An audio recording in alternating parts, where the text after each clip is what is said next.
To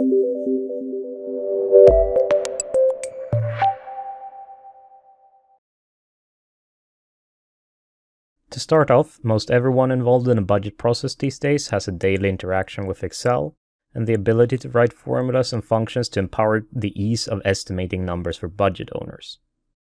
In Excel, we can add reference values most anywhere we want to and use those in formulas. If we structure our designs well, they can even be shared as a tool for the whole organization and possibly be quite easy to consolidate. We can even avoid detrimental mistakes by locking the relevant cells and functions from being editable by budget owners. But we still run into the challenge of change management when the driver for our yearly allocations change or when the mapping of allocations to accounts vary over time. The change process of ensuring everyone is using the correct version of the template becomes an administrational monster.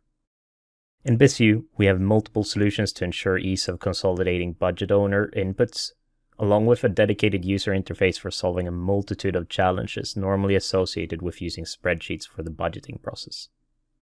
In Bizview, we can work with dynamic spread keys, based on historic data or manual overrides. We have a prepared interface for defining spread key weights to be used over any time dimension and can easily make manual adjustments for alternative scenario plans.